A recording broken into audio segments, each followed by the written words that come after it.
Welcome to the Ellis Talker Show. If you enjoy our content, please like or subscribe. Hi, I'm DB LeBron with the Ellis Talker Show. Do you have any construction needs? Getting anything done in your house? Check out K&H Construction. They're a company out of Waxahachie.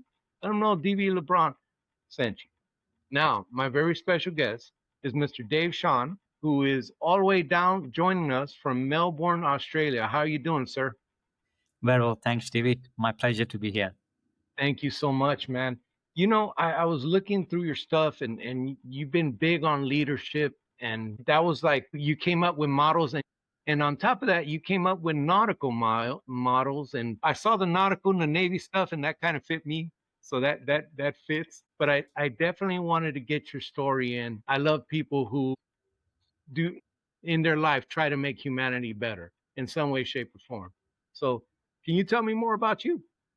Well, let me start with, first of all, acknowledging your service. So thank you, and I honor your service and understand the real stuff when really rubber hits the road. It often happens in the world out there where our veterans serve.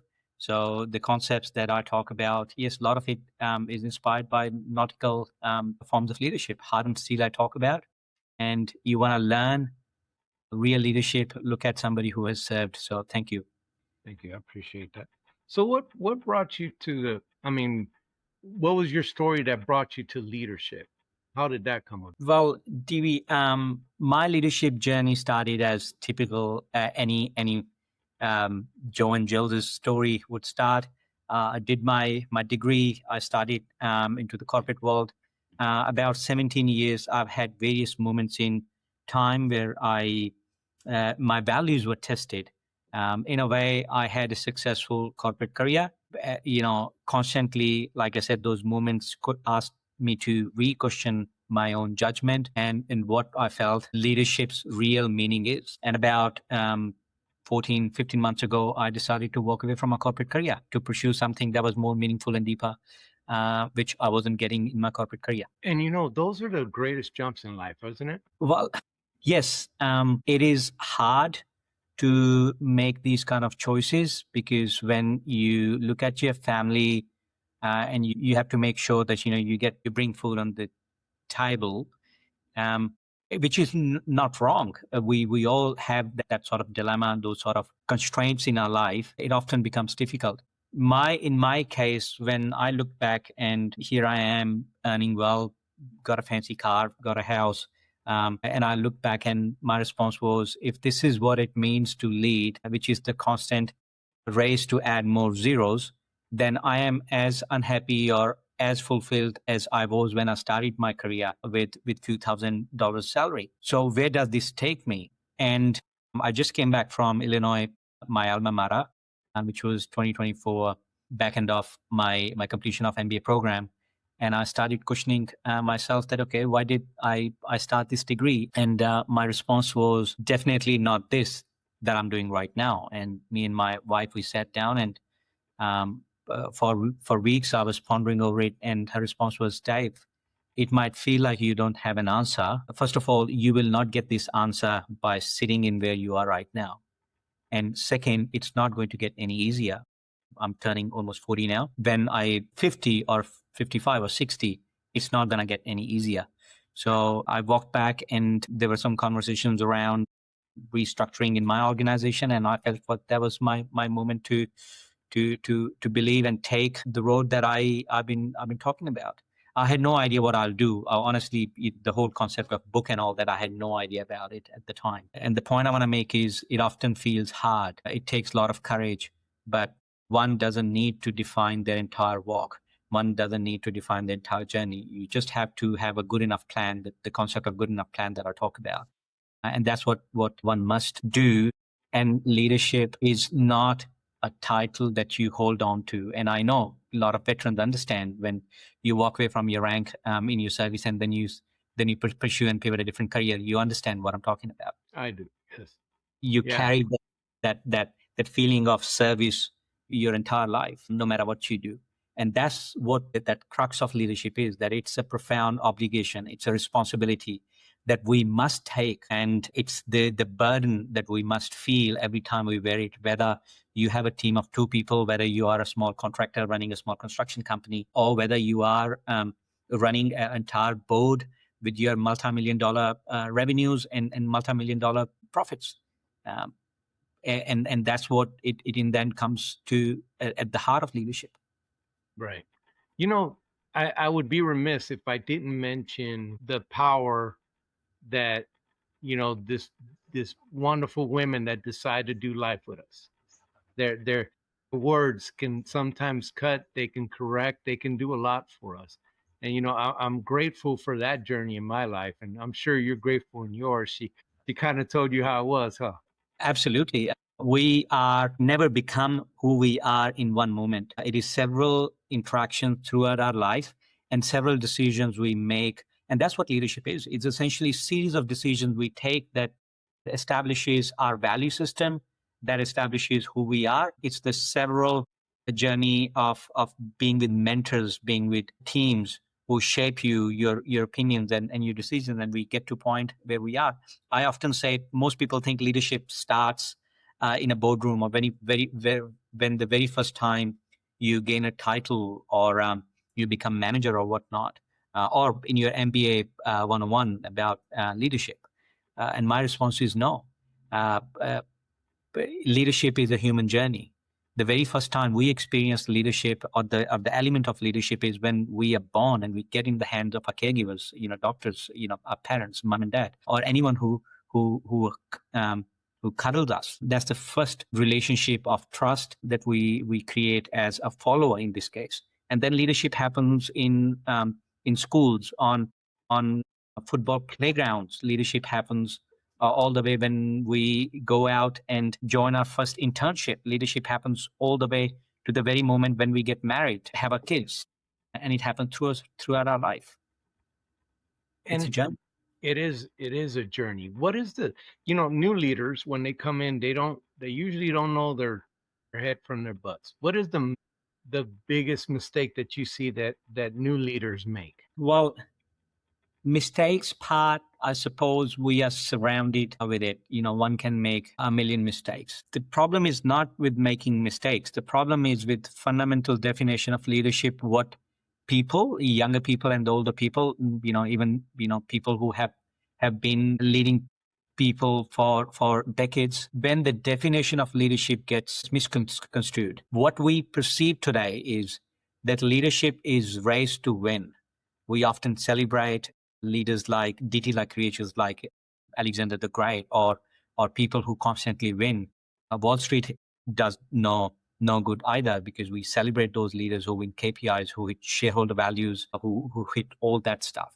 So it essentially becomes race to win, race to gain titles, race to get bigger paycheck. Bigger the paycheck, the expensive the car I drive, more successful I am as a leader. That's what we have defined in modern terminology what leadership should look like. And the reality and the fact is that's all wrong. Essentially, if we go back in history and figure out why did we start picking people as leaders, and if we go back all the way to Savannah, we will find the whole concept was that we looked around, and when we saw somebody, one person that we can trust and we can give our extra excess of resources to them or influence, they will be the one who will do justice and make sure everyone gets fed when there's drought. They'll make sure everyone's protected when wild predators attack the group. But over time, it became the game to get that title, get that crown.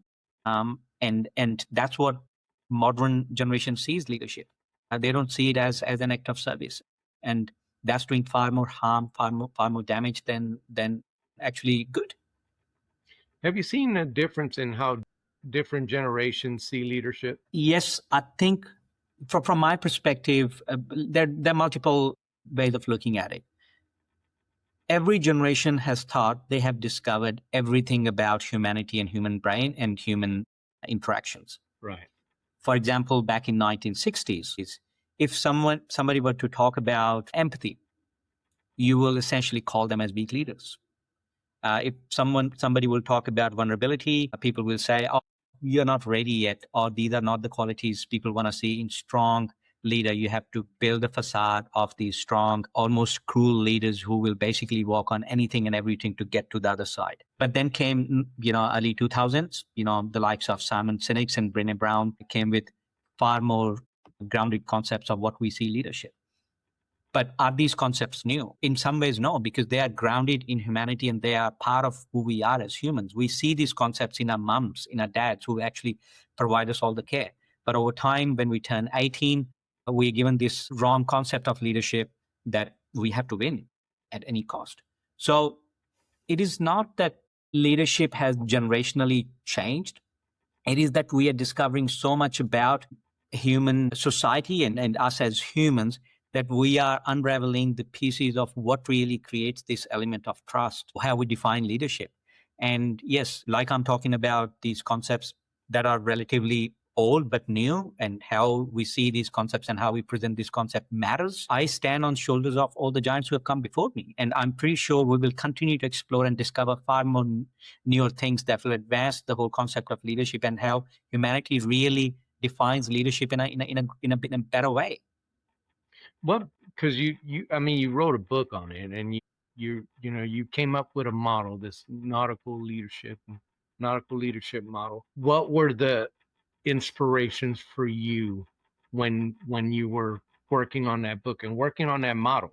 Because to build a model, that takes a lot of deep thought, and obviously you were in it. So what brought you? Who inspired you in that? Yeah, there are two ways or two stories that I can share. One is my just personal story. I'm afraid of water. I am not courageous like you when it comes to water. And when I see leadership, I see it in the same way as act of courage. So for me to relate with something that I have to do, I take it as an obligation and responsibility to do.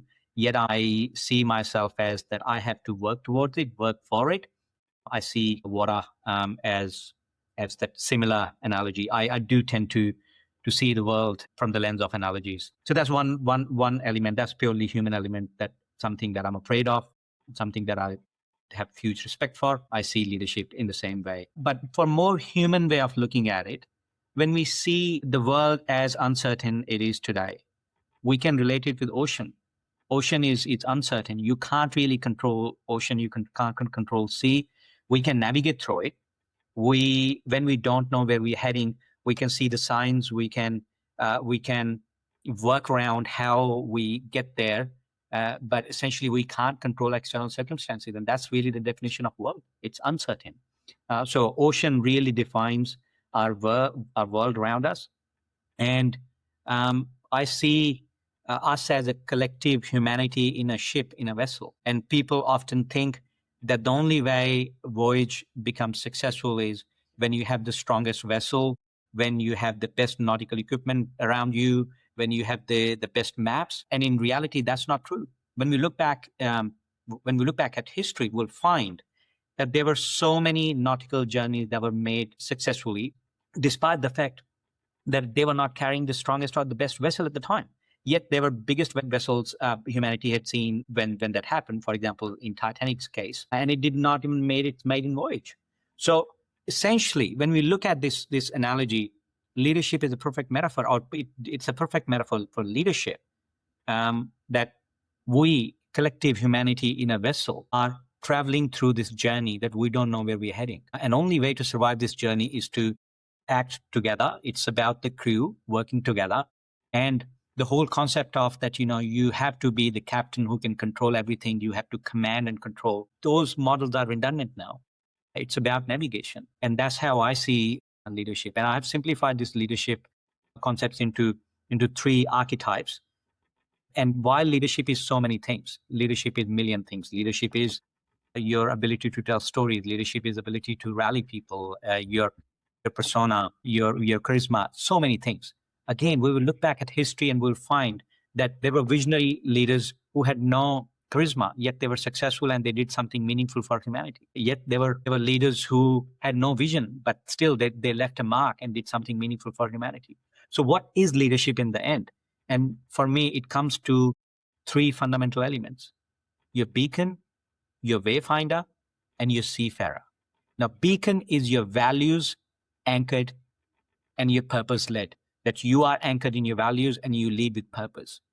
Your wayfinder is your adaptability and your agility, how quickly you can read environment around you, not just the map. You can see things around you, world changing around you, and you can adapt and agile and be nimble.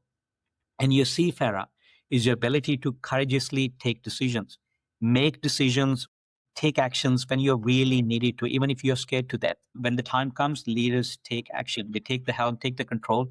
But then comes the wisdom of relinquishing control, that you have to let go of control. And that's what leadership is in the end. I was looking at that model and like ethics. I love how you put that with the lighthouse, how ethics and stuff. You put these perfect concepts. I think they are. I loved looking at it. But what happens when one is more, because you the way you have it drawn up, it's what meets in the center when you have those three things. And what meets in the center of that? What happens when one is too much than the other? In my opinion, disaster, DB, always. The magnitude of that disaster could be based on what you're doing and how many people will get impacted. So let's take this example, and I know this is pretty deep example. So let's ponder over it. If a leader has no purpose, or they have no values, or they have no alignment with humanity, I will call their beacon is pretty weak, right? And let's take this example now.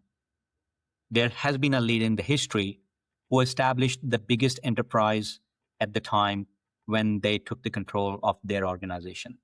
They rallied people. They gave them a sense of purpose without values, but they did give them sense of purpose. And I call them generally these kind of purposes as pseudo values. If a purpose is not anchored in values, and there's a definition around what really means to have beacon or purpose, but say the lack of beacon was the case in this leader's case. They were exceptionally agile. They punch above their waist. They were far more successful in the span of time they were leading this organization. But the outcome was they were responsible for several million deaths on the planet. And I'm talking about Hitler here. By modern definition, if we look at it, Hitler established the biggest enterprise on the planet at the time. Industrialization, giving people a reason to march. People followed him, and he established his armies against the biggest armies at the time. And that's what happens when beacon is missing. Now, I'm talking about something extreme, but you can see this around everywhere. When organizations make decisions that are essentially harmful, but because other two things match. Let's take an example of Ford Pinto back in 1970s. Ford knew that Ford Pinto had essentially serious design flaws. And they had this boardroom meeting where they walked into this boardroom meeting to figure out, okay, how much of damage will organization Ford has to suffer if they were to essentially either redesign Ford Pinto, or they have to stop producing Ford Pinto because people were dying because of the faulty design in Ford Pinto. And the decision they made was, we will lose far less money if we have to pay out if people die because of accidents, because of the design flaw. And they made that decision. They did not fix the design, and they let the faulty design go into production and let people die. Now, these kind of decisions we see often. Similarly, if someone's wayfinder is missing, you can have strong beacon, you can have strong purpose, but you are not willing to be adaptable and agile. What happens? You crumble. You won't be able to fight with circumstances around you, and you will fail. Similarly, same thing with seafarer. You can have strong values, strong purpose. You can come across and you can have strategies. You can be extremely adaptable, but you can't make decisions when really you have to, either because you freeze, you don't show up courage, or you're too late. Missing one of these three elements often lead to failure. Whether that's a small organization failure, whether you are running a small company, whether you're running a not-for-profit, in the end, any of these three elements, and you will see that leadership generally results in a failure and is not successful. We went from Hitler to the Pinto. And I remember the Pinto. I'm old enough to remember the Pinto, but you're so right on how those things can, wow. You blew my mind, Dave. You blew my mind a little bit. I was fascinated by what you did there. Now, when you talk to people and you present this and you present these to business and you just in general you talk to people about your model, what is the things that you see that they're stronger at? Is it Beacon or is it Wayfair? Which ones do you see that they're most usually that you run into the most that they're strong at but weaker on the others? Look, there is a spectrum of people that we often see in our assessments, and people will come. And generally, what I've seen is generationally, and as humans, we are tending more towards purpose-driven lives. And big part of it is just as humanity, we are evolving to travel on higher level of consciousness. Maslow's law of hierarchy. We have food on the table. We have better houses. We are not dying because a rival country or a neighboring country is attacking us every day. So we essentially becoming a bit more conscious and a bit more purpose-driven society. Yes. But the problem is, if the structure around you is defined to tilt in one direction, you really can't have a different outcome. In an analogy, if I have a mold and I'm producing these casts out of this mold, I can change the chemistry of clay. I can change the chemistry of the molten metal that goes into this mold. The outcome will still be the same. And by the definition, when we look at what's happening in the market out there, in the way we define leadership, Milton Friedman gave this definition back in 1980s that shareholder value is the only purpose company has as long as you do it lawfully, and share market loved it. If we have that definition that defines what leaders and success looks like, no matter how strong you are in your beacon with your ability to stick with your values, the system will not let you conclude results and deliver outcomes in line with your beacon. And that's the one problem. And that's the one big challenge that leaders struggle against. You get into organizations, you are strong, value-driven human being, you are left with two choices. Either you stick with organization and continue doing shady deals when you know that some of those clients are not doing great things. Some of those clients might be hurting environment, might be hurting society, and you say yes, because you have two options: either to walk away or to continue your career there. And often, most people will feel in those kind of situations, number one, that maybe I am not the leadership material. Maybe I need to change and drop my baggage of values that have now become burden on me to be able to get to other side so I can fit in this monkey clan. That's one way of looking at it. Some people will essentially walk away, and then it becomes the choice between either you do good or you do well. If you want to do good in society, you have to choose a pay cut. You have to choose a lower title, or you have to work with a different organization because you deny to sell your values. My mission is that we become a society where every organization, every leader has one rule, that is do good and do well on the way. Right now, most organizations, most leaders believe in doing no good, but basically doing well at the expense of hurting society, at the expense of hurting the planet, hurting everybody and nations around them. The minimum criteria should be, if you want to do well, that's fine, but do good on the way. That should be the minimum acceptable criteria. That would change the world if people looked at leadership that way and ran that way. Some kind of even moral compass. It like you put the beacon, and it just blows my mind the way that these companies do things. I'm running out of time, but I wanted to ask you to tell me when you saw this most needed. When did you, like, an example of somebody who used this, that needed this and had success? Examples are around us, Stevie. While it might feel like leaders who are really following this model and subconsciously, they might not know me in this model at all. There are leaders out there who are doing amazing stuff. Bob Chapman from the US, one of the successful entrepreneurs, he talks about this. He talks about in his book, Everybody Matters, similar messaging and similar sort of underlying principles. The CEO of Chobani in the US, when he hired 200 migrants from Myanmar, and everyone thought that, he's gone nuts, he's gone crazy, and yet he defined against the traditional business gurus mentality that no, if we do good on the way, our organization will do well. And essentially, people forget that KPIs, quarterly goals, revenues, targets, all those things, they are merely rules of the game. We don't play football. We don't play any sports because we enjoy following the rules of the game. We play for the joy of the game itself. And that's what companies needs to remember, that organizations and leaders are there not to follow those KPIs and goals, but they are for something eternal, something bigger. That's to make human lives better, societies, countries, nations, counties be better place. And that's what matters most. There are so many examples around us. Patagonia, one of the shining example. And I don't expect every company to become Patagonia, but if they can go that extreme to prove the point, yes, every leader can do it. Every leader must do it. Yeah. Now, if people want to get a hold of you, how could they do that and get a copy of your book? The book's available on all platforms. Wherever you find your books from, Amazon, Kindle, you go to your local bookstore and ask them to order a copy for you. They'll be able to source one. As far as connecting with me, I'm on LinkedIn under my handle, Dave Chauhan. I'm on all social media platforms as Real Dave Chauhan.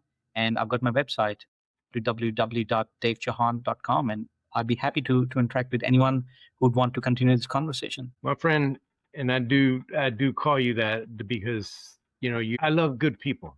I love good people. I love having good people on the show, and especially good people from all the way across the planet. I mean, that's an extra added bonus to it. But thank you for coming on, and thank you for wanting to make humanity better. Like I said, I love people like that.